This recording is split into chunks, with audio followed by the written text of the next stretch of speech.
Welcome to Golden English Course. Assalamualaikum warahmatullahi wabarakatuh. Alhamdulillah wa syukurillah wa la haula wa la quwwata illa billah. Asyhadu an la ilaha illallah wahdahu la syarikalah wa asyhadu anna Muhammadan abduhu wa rasul. Allahumma shalli ala Muhammad wa ala ali Muhammad. Wa qala Allah ta'ala fi kitabil karim wa huwa asdaqul qailin. A'udzu billahi minasy syaithanir rajim. Bismillahirrahmanirrahim. Wa dzakir fa inna dzikra tanfa'ul mu'minin. Shadaqallahul azim wa sadaqal rasulun nabiyul karim wa nahnu ala dzalika minasyahidin wa syakirin. Alhamdulillahi rabbil alamin. Alhamdulillah, mari hati-hatinya kita bersyukur kepada Allah. Dalam kesyukuran kita, mari kita bersalawat kepada junjungan Nabi kita baginda Rasulullah Muhammad sallallahu alaihi wasallam. Allahumma shalli ala Muhammad wa ala ali Muhammad. Bapak Ibu jamaah salat Isya yang insyaallah kita dimuliakan oleh Allah Subhanahu wa taala. Ramadan hari kedua saya ceramah di daerah Belajen di Sudu. Saya berjumpa dengan salah seorang jamaah kita dari negara Palestina. Dia baru 1 minggu di Indonesia. Saya tanya kepada beliau melalui juru bahasanya anak-anak muda dari Bantai. Saya bilang, bagaimana suasana Ramadan di Palestina? Beliau mengatakan kepada saya, Ramadan bagi warga Palestina setiap tahun sungguh sangat berkesan. Apa kesannya mereka jemaah sekalian? Di Masjid Al-Aqsa itu setiap datang Ramadan, di pertengahan Ramadan, nanti 15 Ramadan ini, atau di akhir Ramadan, itu selalu diserang oleh tentara Zionis Israel. Dan itu selalu setiap tahun jamaah sekalian. Tapi tidak membuat mereka takut jamaah sekalian. Justru mereka lebih semangat lagi datang untuk sholat atau beribadah di Masjid Al-Aqsa. Mereka keluar dari rumah itu diiringi dengan desingan-desingan peluru dan bom molotov. Tapi mereka terus berangkat ke Masjid Al-Quds untuk melaksanakan ibadah pada bulan Ramadan. Saya ambil hikmah, kenapa kita di Indonesia tidak seperti itu jamaah sekalian? Seandainya Allah pindahkan Indonesia ke Palestina, Palestina pindah ke Indonesia, kira-kira kita seperti itu atau tidak? Kita hari ini barangkali jamaah sekalian, gara-gara hujan saja kita tidak mau datang untuk beribadah kepada Allah. Padahal mereka diiringi dengan desingan peluru jamaah sekalian. Tapi mereka selalu tetap istiqomah untuk datang ke Masjid Al-Quds. Bapak Ibu perlu ingat hadirin, di Masjid Al-Aqsa itu menurut cerita beliau, di setiap pintu dijaga oleh tentara Zionis Israel. Tapi mereka tetap bersemangat untuk datang beribadah di Masjid Al-Aqsa Palestina. Kenapa kita tidak demikian jamaah sekalian? Negara kita aman, kampung kita damai. Seharusnya bulan Ramadan ini penuh dengan jamaah. Tapi itulah situasi yang terjadi. Semakin maju ke depan, semakin maju juga jamaah hadirin yang dimuliakan oleh Allah. Padahal saya telah mensinyalir sedikit waktu beberapa subuh yang lalu hadis yang disampaikan oleh Nabi Sallallahu Alaihi Wasallam diriwayatkan oleh Ibnu Huzaimah. "Lau ta'lamu ummati ma fi Ramadan, latamannau an takuna sanata kullaha Ramadan." Andai kata umatku mengetahui kemuliaan-kemuliaan di dalam bulan suci Ramadan, niscaya mereka menginginkan semua bulan di dalam tahun Hijriah itu Ramadan semuanya. Tidak ada lagi bulan Muharram, tidak ada lagi bulan Rajab, Rabiul Awal, Dzulqa'dah. Tidak ada jamaah sekalian. Kenapa Bapak Ibu? Ada 4 hal. Yang pertama kata Rasulullah, di dalam bulan suci Ramadan itu li'annal hasanati fihi mujtami'atun. Di dalam bulan suci Ramadan itu berkumpul semua amal-amal kebajikan. Bapak Ibu, kita bisa lihat Ramadan, daya tariknya ini luar biasa Pak Bu. Ketika masuk Ramadan, saya dari Pinang sampai di Sudu, hampir di sepanjang jalan orang buka lapak jamaah sekalian. Gara-gara Ramadan. Di mana-mana orang menjual Bapak Ibu, di pinggir-pinggir jalan di lorong gara-gara Ramadan. Coba di luar Ramadan nggak ada begini Pak Bu. Luar biasa daya tariknya itu Ramadan. Sampai orang menjual online, menjual takjil, menjual kue melalui online gara-gara Ramadan jamaah sekalian. Di annal hasanati fihi mujtami'atun. Seluruh amal kebajikan berkumpul di dalam bulan suci Ramadan. Seluruh amal kebajikan. Mau kita menyumbang Bapak Ibu? Di hadapan kita ini tadi saya dibawa 2 amplop Pak Bu. Satu dari MTS Papi meminta sumbangan untuk pembangunan sekolah. Satu dari SMP Bapak meminta juga uluran tangan untuk memberikan bantuan Bapak Ibu sedekah infak untuk pembangunan mushola mereka di sekolah masing-masing. Li'annal hasanati fihi mujtami'atun. Semua amal kebajikan berkumpul di dalam bulan suci Ramadan. Tidak ada orang kasih amplop di luar Ramadan Pak Bu. Tidak ada itu. Cuma Ramadan saja. Daya tariknya luar biasa hadirin. Yang kedua Bapak Ibu, kenapa kita menginginkan semua Ramadan? Wa ta'atu maqbulatun. Di dalam bulan suci Ramadan, semua ibadah sekecil apapun ketaatan kita diterima oleh Allah Subhanahu wa taala. Semua ketaatan, sekecil apapun ketaatan kita. Ibu taat kepada suami, anak-anak taat kepada orang tua, semua ketaatan sekecil apapun diterima oleh Allah Subhanahu wa taala. Termasuk ketaatan kita kepada imam sholat berjamaah, jamaah sekalian. Saya perlu menyampaikan ini tentang ketaatan kita makmum untuk mengikuti imam sholat berjamaah. Bahkan saya sama orang Palestina itu dia bercerita tentang, dia bilang orang Indonesia kalau sholat berjamaah luar biasa hebatnya. Tetapi kadang-kadang kaifiat sholat berjamaah mereka tidak perhatikan jamaah sekalian. Ada 4 hal yang kita lakukan di dalam sholat berjamaah, 3 yang keliru, 1 yang benar. Nah ini perlu kita lakukan betapa mulianya sholat berjamaah. 3 yang keliru, 1 yang benar. Di mana itu kelirunya Bapak Ibu? Yang pertama musabaqah, lebih cepat daripada imam. Imam baru gerak, dia sudah gerak jamaah sekalian. Ini mana saya sampaikan Pak, sampai disuruh saya sampaikan. Musabaqah lebih cepat dari imam. Yang kedua yang kedua mukhalafah. Apa itu mukhalafah? Terlambat dari imam. Imamnya sudah salam, dia masih sujud di bawah jamaah sekalian. Imamnya masih sudah salam, dia masih sujud. Yang ketiga mu'afakah. Apa itu mu'afakah? Yaitu sama-sama imam. Imam gerak, dia juga gerak jamaah sekalian. Ada satu masjid di Sudu luar biasa. Saya perhatikan betul-betul orang perhatikan kaifiat tentang sholat berjamaah. Mu'afakah, jangan bersama-sama dengan imam. 1 yang benar, mutaba'ah. Apa itu mutaba'ah? Mengikuti imam tapi melalui tanda Allahu Akbar. Baru kita gerak jamaah sekalian. Coba kalau kita gerak jalan, pemimpinnya mengatakan maju, tidak mungkin kita maju. Nanti dia bilang jalan, baru kita jalan. Coba Bapak Ibu, ini pemimpin di dalam sholat. Ini yang perlu kita taat kepada pemimpin kita. Yang berikut saya mau sampaikan jamaah sekalian, ada kita juga makmum.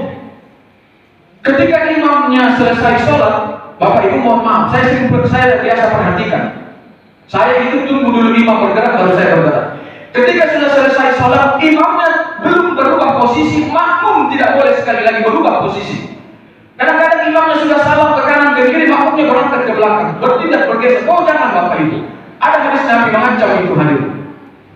Tunggu dulu imam berubah posisi dulu. Dia mau menghadap ke kita atau dia mau menghadap ke utara, baru kita bergerak makmumnya. Kadang-kadang kita tidak. Begitu imam salam ke kanan dan ke kiri, kita dari depan tidak duduk di belakang. Oh tidak demikian. Tunggu dulu posisi imamnya berubah jamaah sekalian. Ada satu riwayat dari Anas bin Malik, Rasulullah SAW bersabda satu ketika Anas sholat dengan Rasulullah. Selesai sholat, Nabi membalikkan wajahnya menuju kepada sahabatnya. Lalu Nabi bersabda, wahai sekalian manusia, aku ini adalah imam kalian. Jangan kalian mendahului aku di ruku, di sujud, atau di tempat-tempat yang lain, berdiri dan berpindah tempat. Jadi hati-hati kita memang Bapak Ibu. Ketika imamnya sudah salam, jangan dulu kita berpindah. Saya biasa, saya lihat dulu Ustaz Tula dia bergerak, kalau saya bergerak hadir. Berbahaya itu Pak. Jangan kita anggap enteng ini Bapak Ibu. Kaifiat sholat berjamaah. Pertanyaannya bagaimana jamaah yang berada di kanan dan di kiri? Ibu-ibu pintu yang berada di belakang ditutup oleh hijab atau pembatas, maka diukur dengan kita membaca kira-kira Astaghfirullahaladzim 3 kali. Itu diperkirakan imamnya sudah membalikkan posisinya, jamaah sekalian. Jadi Bapak Ibu, hati-hati kita jangan anggap penting. Yang penting sholat berjamaah. Oh tidak Bapak Ibu, kaifiatnya luar biasa Pak. Jangan menganggap enteng main-main dengan sholat berjamaah, hadirin. Imamnya nanti berubah posisi, dia mau menghadap ke jamaah atau menghadap ke utara, baru kita juga berubah posisi. Jangan kita berpindah tempat langsung Pak. Tunggu dulu dia bergerak, imamnya bergerak. Ketaatan kita kepada imam. Yang ketiga jamaah sekalian, wa ta'ati mustajabatun. Di dalam bulan suci Ramadan doa kita akan dikabulkan oleh Allah. Semua kita punya doa berbeda-beda. Ada orang berdoa untuk istrinya, suaminya, anaknya, keluarganya, bisnisnya, usahanya. Ada orang hari ini berdoa 1 minggu baru doanya dikabulkan oleh Allah. 1 bulan baru dikabulkan, 1 tahun baru dikabulkan. Ada orang berdoa hari ini, nanti di yaumil kiamah baru doanya dikabulkan oleh Allah Subhanahu wa taala. Ada orang bertanya, apa penyebabnya jemaah sekalian? Kenapa doa kita ditunda-tunda oleh Allah? Sekali lagi Bapak Ibu, doa kita itu tidak pernah tidak dikabulkan oleh Allah, selalu dikabulkan. Nanti Bapak Ibu buka Al-Quran surat Ghafir ayat 60. Ud'uni astajib lakum. Berdoalah kepadaku, niscaya doa kalian aku akan kabulkan. Tapi ada adabnya hadirin. Yang pertama, perhatikan dulu adab Pak. Kita ketika di dunia Bapak Ibu, kita bicara dengan Pak Bupati, betapa sopannya kita, teratur kita berbicara, yang keluar dari mulut kita itu jelas, didengar, ditahu, dimaknai oleh yang mendengarnya. Bagaimana kita berdoa kepada Allah, Dia yang memberikan semua nikmat kepada kita. Tapi adab kita kadang-kadang kita tidak perhatikan jamaah sekalian. Saya lebih memberikan semangat Bapak Ibu, kita perhatikan betul. Selesai kita sholat, saat sholat, tunggu dulu di tempat, baca dulu. Allahumma antas salam, wa minkas salam, wa ilaika ya'udus salam. Fahaina Rabbana bisalam, wa adhina jannata darussalam. Tabarakta Rabbana wa ta'alaita, ya dal jalali wal ikram. 7 ini kita baca jamaah sekalian. Tapi kadang-kadang kita lain Bapak Ibu, lebih mementingkan urusan dunia, ada keperluan tak yang lebih barangkali kita anggap penting. Bukan kita baca Allahumma antas salam, tapi kan kita baca Allahumma lantas jalan. Begitu kita Pak. Sebenarnya kita Pak, sudah selesai kita berangkat Allahumma lantas jalan. Padahal Allah minta Allahumma lantas salam, antas salam. Duduk sejenak jamaah sekalian. Yang berikutnya saya sering kritisi Bapak Ibu. Kita kadang-kadang berzikir. Begitu imamnya Subhanallah, pelan-pelan kita baca Pak. Subhanallah, Alhamdulillah, Allahu Akbar. Tapi kadang-kadang kita lagi mementingkan dunia. Subhanallah, Subhanallah, Subhanallah. Semakin cepat Hanallah, Hanallah, Hanallah. Jadi yang kedengaran itu bukan Subhanallah, tapi Hanallah, Hanallah, Hanallah. Begitu masuk Alhamdulillah, Alhamdulillah, Alhamdulillah, Alhamdulillah, Alhamdulillah. Yang kedengarannya bukan Alhamdulillah, tapi Alhamdulillah, Alhamdulillah, Alhamdulillah. Allahu Akbar, Allahu Akbar, bar. Yang kedengarannya cuma bar saja, sama sekali. Saya dicerita oleh Pak Haji Abu Masa. Suatu ketika mereka dari mereka ke Makassar, sehingga di salah satu masjid, saya tidak perlu sebutkan namanya masjid itu, mereka sholat maghrib jamaah sekalian. Di kebiasaan situ zikirnya dijahatkan, dikeraskan. Begitu imamnya mengatakan Subhanallah, makmumnya juga ikut Subhanallah. Semakin cepat Subhanallah, Subhanallah. Semakin cepat, bukan lagi kedengaran Subhanallah, tapi Subhanallah. Pak Abu mengatakan mereka tidak tahu ternyata ada kue satu di mereka namanya kue swallah, Bapak Ibu. Jadi perhatikan adab tak. Yang kedua, perhatikan ini dulu, jiwa hati tak. Kalau mau cepat dikabulkan doa oleh Allah, perhatikan dulu bagaimana hati kita. Semakin tebal ini kehitaman di dalam hati kita, doa kita selalu diundur, ditunda oleh Allah Subhanahu wa taala. Harapan kita di bulan Ramadan ini jamaah sekalian, hati kita itu harus bening, jernih seperti air. Karena sesungguhnya Allah menginginkan hati kita ini menjadi qalbun salim, hati yang bersih. Sehingga semua doa yang kita panjatkan insyaallah dalam bulan suci Ramadan dikabulkan oleh Allah Subhanahu wa taala. Yang terakhir jamaah sekalian, kenapa kita menginginkan semua bulan itu Ramadan? Waz-dzunubatum maghfiratun. Semua kesalahan dan doa kita akan diampunkan oleh Allah Subhanahu wa taala. Oleh karena itu jamaah sekalian, mari kita terus bergembira Bapak Ibu, karena sesungguhnya Ramadan ini membawa satu berkah yang luar biasa. Lihat orang Palestina saja dalam suasana perang, tapi mereka tetap istiqomah menyambut Ramadan. Bagaimana dengan kita Bapak Ibu? Suasananya damai.